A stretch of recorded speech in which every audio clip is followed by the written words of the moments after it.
Hi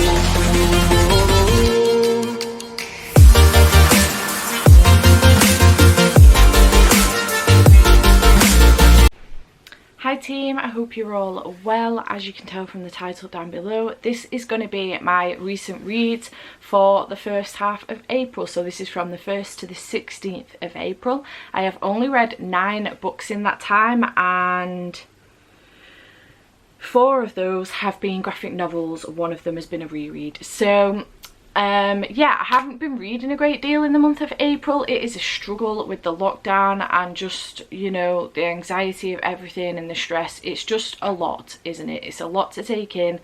The things that I would usually do to calm and relax myself, like reading or watching TV, are things that I'm struggling with. Concentration is not something I'm dealing with very, very well. Even recording videos and then editing them is a struggle for me at the moment. So I am hoping to get through this and edit it straight away and get it uploaded very, very soon for you guys, because it is already late when I am filming this. It is currently the 20th of April, so I'm quite behind on this. Hoping to get it up in the next day or two.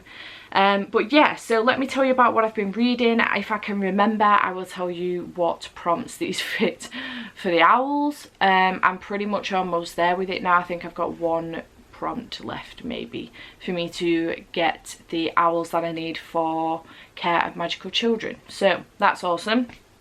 So to start off with, I have got SEO Trot by Roald Dahl. It was for the prompt to read a book under 150 pages, which I think was for potions, if I'm correct. I'm not sure, but this is obviously a very, very short book. I gave this 3 stars. This is a little problematic. This is essentially about a man who loves, called Mr. Hoppy, who loves his neighbour who lives underneath him, called Mrs. Silver. He's in love with her, and Mrs. Silver loves Alfie the tortoise, this tortoise that she's got, but Alfie doesn't seem to be growing, and Mr. Hoppy is struggling to get Mrs. Silver's attention. He realises that the way to Mrs. Silver's heart will be through Alfie, and he starts buying.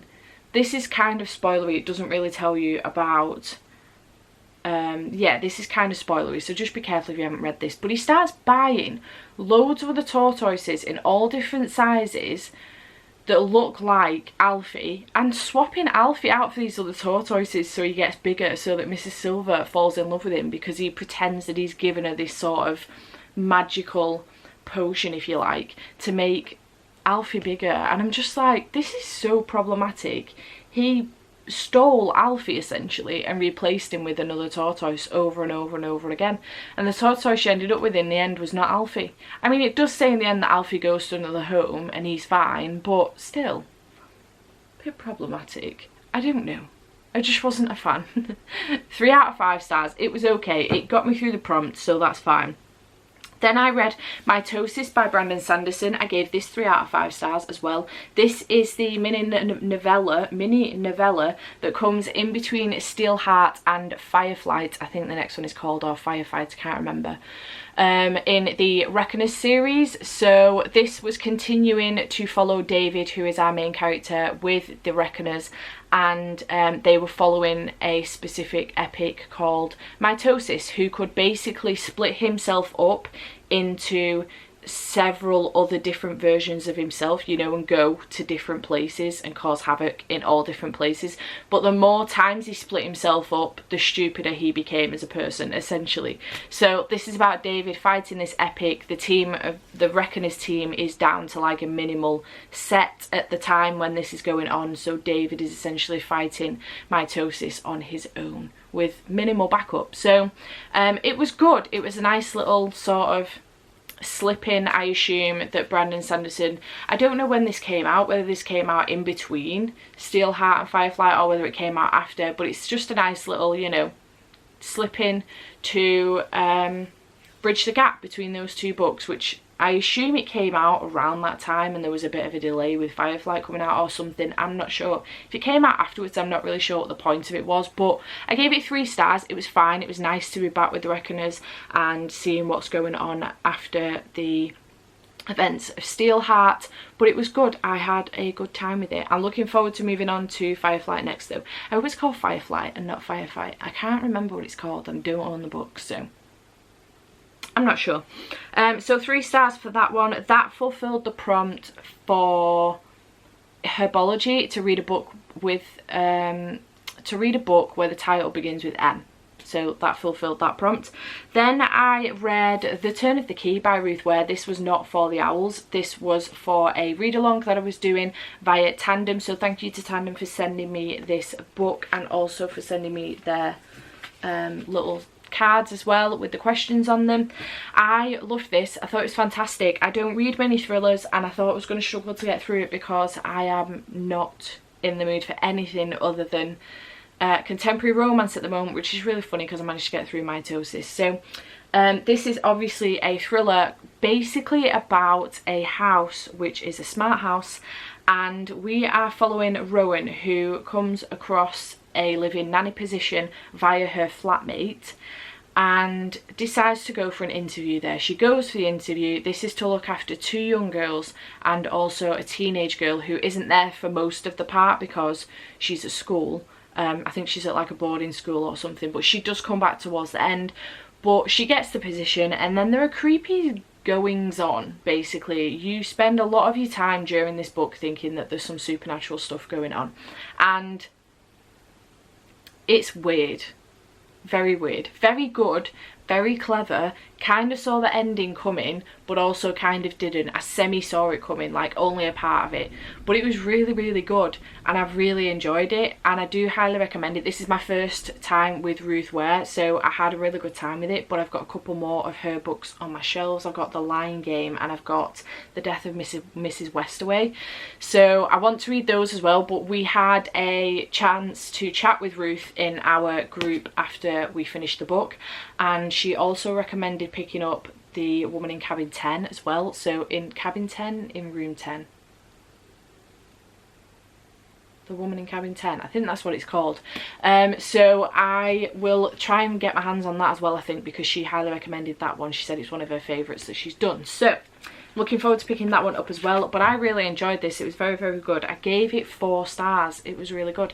Had a great time with it. Did have to keep putting it down in the evening because it was freaking me out. The smart house business was doing my head in. I don't think I could deal with my house being that smart. Like, everything about it was a smart house. There was a panel on the wall to turn all your lights on and turn them all off. There was panels to lock your doors. There was panels everywhere. I don't think I could do it. It would freak me out. I would panic and end up turning all the lights off on myself and walking into something. I just couldn't do it. Not got the mental stability to be dealing with that kind of rubbish. So anyway, it was really, really good, and I highly recommend. I know that this had a lot of hype last year when it came out in hardback, but it's now out in paperback, so highly recommend trying to get your hands on this if you haven't read it already. Then I read Blackbird by Sam Humphries and Jen Bartle. I loved this. I thought it was great. I gave it 4 out of 5 stars. It was fantastic. We are following this girl called Nina, and in the very, very beginning we see her as a drunk, alcoholic, drug addict who is just abusing herself essentially, and she just cannot seem to get a grip of her life at all. Her sister is then kidnapped by a demon who Nina feels like she's going absolutely fucking mental because she's the only person that's been able to see this demon. As it turns out, she's been obsessed, you know, with magic and things like that for a lot of her life. And as it turns out, magic is a real thing in this world. And she is trying to find out what happened to her sister. There's a lot more underlying going on in here that I don't want to spoil for you because it's not written on the back of the graphic novel. But it's really, really good. The story in here kind of jumped a little bit. There would be bits where it would jump from one thing to another and I didn't really get it. I was a bit confused. I'm hoping that maybe if there's going to be a second in the series, which I'm assuming there is because there's a number 1 down here. I'm hoping that if there's a second in the series, it might clear a few things up a little bit. But I had a really good time with this. It was amazing. And I love the illustrations as well. They're absolutely beautiful. Nina is stunning. You know, if you like, you know, sometimes you can fancy a graphic novel character. Well, I fancy Nina. Look at her, she's beautiful, she's stunning. The illustrations in here are incredible. I'm obsessed with them. Absolutely stunning. And these demons, these shapeshifters, are just beautiful. So beautiful. Look at her, she's gorgeous. I was sending my friend pictures of this and I was like, look at her hair, and he was like, why don't you dye your hair blue? And I was like, oh, that's a good idea. Then I was like, no, that's not a good idea. So yeah, I read that one and I gave it 4 stars. Then I read Bloom by Kevin Panetta, I think that's how you say that, and Savannah Ganuccio. I don't know how you pronounce that, I'm really sorry. This is another graphic novel, but this is done again in a different way. So this is black and white with blue accents, and it's absolutely stunning. Look at that. I'm obsessed with this. It was amazing. I gave this 4 stars. This is following Ari, who works in his works in his family bakery, and he's wanting to sort of get out of that life. So he's basically said to his dad, look, if I can find someone to take my place, can I leave? I want to go to university somewhere else, college somewhere else, and I want to study music. He's in a band and he wants to live in the city with his bandmates, and they want to go to college and study music. So his dad doesn't even really agree. Ari just goes ahead with it and ends up meeting Hector, who is a boy who is quite new to the city, and well, not the city, the place that he lives, the seaside town that he lives in. And Hector, as it turns out, loves cooking, loves baking. So Hector ends up taking this job over for Ari, but they end up spending a lot of time together. Ari ends up missing a lot of band practice and things like that because he's spending a lot of time with Hector in the bakery, and they end up building up a relationship. It's adorable. I absolutely loved it. It's set at the sea, so this is for the prompt to find something that's set in the sea, like at the sea, on the sea, oh my god, on the sea, or by like a sea or a coast or something. So this is sort of set by the coast, as you can see from the back. So this fulfills that prompt. Again, can't remember what subject that's for. Doing a great job of this, aren't I? So I love this. It was adorable. I love the story. It was absolutely beautiful. I love the illustrations. Again, absolutely beautiful. I just loved everything about it. It was so cute. Dealt with quite a few issues, and I just thought it was great. I loved it so much. It was adorable. So yeah, 4 stars for that one. Then I read Black Canary by Meg Cabot. This was a ARC actually that I swapped with somebody else for something else. I think I may have swapped this with, I can't remember who I swapped this with. I don't even want to guess. It was either Tilly or Suzanne, but I can't remember who. I think anyway. So I really enjoyed this. I completely forgot when I picked this up in my head who Black Canary is. So I've come across Black Canary in a show before, and it was Arrow. So I completely forgot about that until about halfway through this graphic novel. But I really enjoyed this. If you don't know the story of Black Canary, this is following Diana Lance, but as a 13-year-old. So I know Diana Lance as an adult in Arrow. But this is following Diana Lance, who has like this, she can scream, but it will come out like a black canary screech, if you like, and it can sort of deafen her opponents or whatever, the bad guys, and it gives her time to sort of get out of a situation or fight her way through a situation. She disables them essentially, and it's really good. This follows her coming into her powers and realizing that she all of a sudden has these powers. So yeah, I had a really good time with it. Obviously her dad is a detective in Gotham, and I just really enjoyed this because I completely forgotten about the dad as well, who I absolutely love in Arrow. I just think he's great. Oh, it's so good. I gave it 4 out of 5 stars. I really enjoyed this. It was really good. The light has gone shit. The sun has gone behind the clouds, clearly. Then I read the Happy Ever After playlist by Abby Jimenez. I think that's how you pronounce her name. That's what I'm going to keep going with. I'm very confident about it. That's what we're going with. Today, The Friend Zone is going to turn up on my doorstep, and I'm so excited about it because I probably should have read that before this one. So just a heads up, read The Friend Zone before you read the Happy Ever After playlist. The friend zone follows Kristen, who is Sloane's best friend in this story. So we're following Sloane in this one, but we follow Kristen in the friend zone, which is the first book essentially in this series, if you like. You can read them separately, but I feel like I might have missed a bit of the backstory here by not reading the friend zone, so I wish I'd read it first.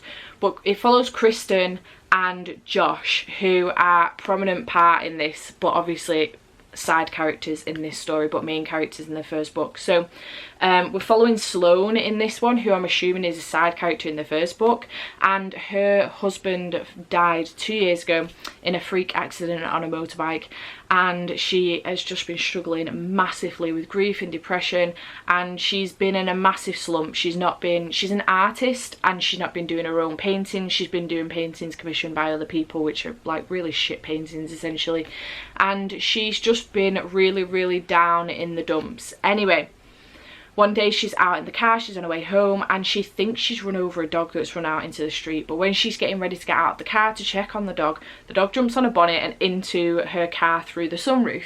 And it turns out she's kind of like stuck with this dog now. So the dog's called Tucker. She takes him to the vets just to make sure that everything's okay with him. He's a little bit dehydrated, looking a little bit skinny. He's not been very well looked after in the last couple of weeks. And she ends up taking him home and trying to contact the owner of Tucker. Now, after 2 weeks, she finally gets a call back from the owner of Tucker, whose name is Jason. Now, Jason is a musician, and he's been on tour. Well, he's on tour in Australia for the next 2 weeks, but he's been in New Zealand for the last 2 weeks with his phone turned off, trying to get some inspiration because he has writer's block. He's not been able to write any songs for a long time. He finds out that Tucker has been missing. Essentially, his now ex-girlfriend was looking after Tucker in his apartment in LA, and Tucker got out, and instead of looking for him or telling Jason that Tucker's gone missing, she just fucked off to New York to a fashion show and didn't tell him. So he's obviously very, very fuming, and he ends up texting back and forth with Sloane about Tucker to start off with, but then it becomes quite flirty. They agree after some argument, they agree that Sloane will just look after Tucker while Jason's in Australia for the next 2 weeks on tour, and he will pick Tucker up when he gets back. Romance ensues, and it's just beautiful. I love this story, but it goes into so much more than that. So obviously we're dealing with the grief of Sloane losing her husband. We also deal with her coming back into her own as well, not just because of Jason, but because of Tucker. Mostly because of Tucker actually, but also we deal with Jason as an artist and what he has to deal with as a person, with a record label forcing him to do things he doesn't want to do, also getting involved in his relationship with Sloane because she's not famous and she won't bring in, you know, good publicity and things like that because she's not famous. So getting involved with his love life, getting involved with his personal life and his relationships, and essentially tearing his life apart as well as Sloane's. It's very, very shocking the turn that this story takes actually. I was not expecting it at all, but it was fantastic. I absolutely loved it. Gave it 5 out of 5 stars. This recently came out like last week, so I highly recommend you go checking it out, but obviously pick up The Friend Zone first if you haven't already done so, because I do feel like I've missed out a little bit. You can read this separately, but I do feel like I've missed out a little bit maybe on some of Sloane's, a little bit of Sloane as a side character, but also on Kristen and Josh's backstory as well, which will be nice to know more about them going into this because they are pretty prominent side characters in this story. So yeah, I love this. Thought it was fantastic. Tucker's adorable, and it was just amazing. 5 out of 5 stars. Highly recommend. Then I read The Tea Dragon Festival by Katie O'Neill. This is the second in the Tea Dragon Society series. I think there's going to be a third, but I'm not 100% sure. I thought this was really, really cute. I gave it 4 stars. I gave the Tea Dragon Society 5, but I gave this one 4 stars. We continue on with our little story about the tea dragons, and I don't want to tell you too much about this because it could spoil the first one for you, but I just think the illustrations are absolutely gorgeous, and the tea dragons are just the cutest. Look at them. Chamomile is so grumpy. Can you even see that? I can't look over there. It's so grumpy. And these two. I love them so much. So yeah, 4 out of 5 stars. Highly recommend if you just want, you know, a quick easy little read to go through. This one, by the way, was for the contemporary prompt, which I think was Muggle Studies for owls. This wasn't for the owls, I just read it because I wanted to. And then finally, I reread Obsidian by J. Kristoff and Amy Kaufman. I've been rereading the Illuminae files and I finally got through Obsidian. It took me about 2 weeks. It's just my mood, it's not the book, it's my mood. I gave the book 5 stars for the second time. I love this series so much. Can't tell you much of what happens in Obsidian, but it wraps up everything that's been going on throughout the series of the Illuminae files. I love this series so much. Can't show you the book because I've lent the books out to a friend, so I just love it. I highly recommend, I say this every single time I mention this series, but I highly recommend physically following with the book whilst listening to the audio. It's unreal. The experience in general is amazing and I just really enjoy it. Couldn't imagine doing one without the other. It's fantastic. So those are the books that I have read in the first half of April. I have obviously had a pretty good month, but I haven't read a great deal, but that's fine. I'm not too bothered, it's okay. I did hit 100 books though, which was my goal for the year, so I have read my target for the year, which is amazing, on Goodreads. So I'm now 102 books in, which is pretty cool. Pretty proud of myself, and I am hoping to, you know, double that. That would be awesome, but we'll see. So yeah, I hope you have enjoyed this video. Please let me know in the comments down below if you've read any of these, what your thoughts were, or if you've got any recommendations for me based on these books, and I shall see you next time. Bye for now.